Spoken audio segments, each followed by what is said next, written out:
అందరికీ నమస్కారం అండి. ఈరోజు నేను చేయబోతున్న వీడియో ఏంటంటే జనరల్ టాపిక్‌గా చేయబోతున్నాను. అదేంటంటే ఆహ్, దండన నీతి సరిగ్గా ప్రయోగిస్తే ప్రజలు సురక్షితంగా ఉంటారు. దండన నీతిని ప్రయోగించకపోతే మంత్రుల కార్యకలాపాల్లో ప్రతిభ తగ్గిపోతుంది. ఈ దండన నీతి అంటే ఇప్పుడు రాజ్యానికి ఆహ్, రకరకాలైన విషయాలు, రకరకాలైన అవసరాలు ఉంటూ ఉంటాయి కదండీ! ఆహ్ సైన్యం యొక్క కార్యకలాపాలుంటాయి. అలాగే మంత్రులు చేసే కార్యకలాపాలుంటాయి. అలాగే ఆహ్, పండితులు వచ్చి వాళ్ళ పాండిత్యాన్ని రాజుగారి ముందు ఆహ్, ప్రతిభను చూపిస్తూ ఉంటారు. అలాగే నాట్య నాట్యానికి సంబంధించిన నృత్యకారులొస్తూ ఉంటారు. చిత్రకారులొస్తూ ఉంటారు.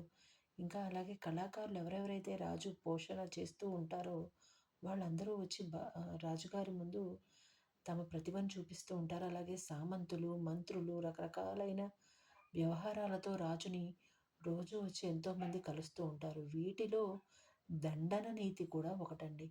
ఈ దండన నీతి వల్ల ఉపయోగం ఏమిటి అంటే గనక ఆహ్, ఇప్పుడు ఆహ్, ఒక పిల్లవాడున్నాడనుకోండి. ఆ పిల్లవాడిని మనము మంచి దారిలో పెట్టాలి అనుకుంటే గనక సామ, దాన, భేద దండోపాయాలు అంటుంటాం కదా!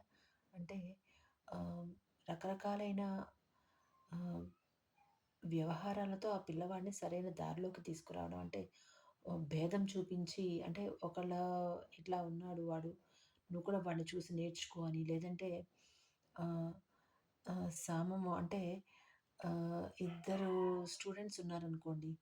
వాళ్ళిద్దరూ ఎప్పుడూ సమంగా వస్తూ ఉంటారు. వాళ్ళిద్దరి మధ్య పోటీ పెట్టడం అనమాట. అలాగా భేదన భేదము. అలాగే దండోపాయము అంటే ఆహ్, ఇప్పుడు ఏదైనా సరిగ్గా చేయకపోతే దండన విధించడం, శిక్షించడము. ఆ శిక్ష ఎలా ఉండాలి అంటే గనక ఆహ్, ఉచితమైనదై ఉండాలంటే ఇవ్వదగినదై ఉండాలి. అంతేగాని మనిషి తట్టుకోలేనిదో లేదంటే భరించలేనిదో అయి ఉండకూడదు. అలాగే ఆ దండనీతి సరిగ్గా ప్రయోగిస్తే ప్రజలు సరైన దారిలో ఉంటారు. ఈ దండనీతి సరిగ్గా ప్రయోగించడం ఏంటి అంటే గనక ఆహ్, చెప్తానండి. ఒకవేళ ఏదైనా లాంగ్ వీడియో లాగా అయ్యేటట్లుంటే గనక మీరు లాంగ్ వీడియో చూసే ప్రయత్నం చేయండి. కొంచెం పూర్తిగా అర్థమవుతుంది కావచ్చు. ట్రై చేయండి. ఈ దండనీతి అంటే గనక ఇప్పుడు సపోజ్ ఆహ్, కొందరు సైన్యంలో ఆహ్, సైన్యాధ్యక్షుడు ఉంటాడు కదా!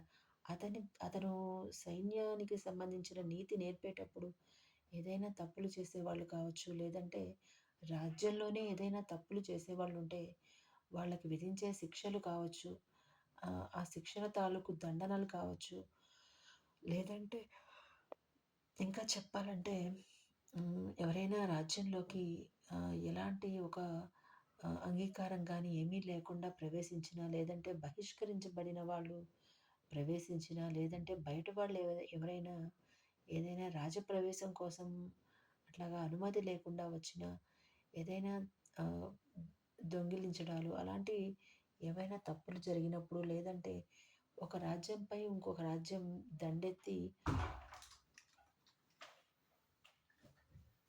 ఆ దండెత్తినప్పుడు జరిగే యుద్ధంలో జరిగే ఒక ఎవరైతే దొరికిపోతారో వాళ్ళ మీద వాళ్ళకి విధించే దండన కావచ్చు, ఇలాంటివన్నీ కూడాను విధించే శిక్షల కిందకే వస్తాయండి. దండన కిందకే వస్తాయండి. అలాంటివి దండన అనేది విధించడం అనేది వాళ్ళు తట్టుకునే స్థితిని బట్టి ఆహ్, ఎంతవరకైతే మాత్రం తీసుకోగలరో అంతవరకు మాత్రమే ఇవ్వడం అనేది ఉచితం. ఈ రోజుకి ఇంతేనండి. నమస్కారం.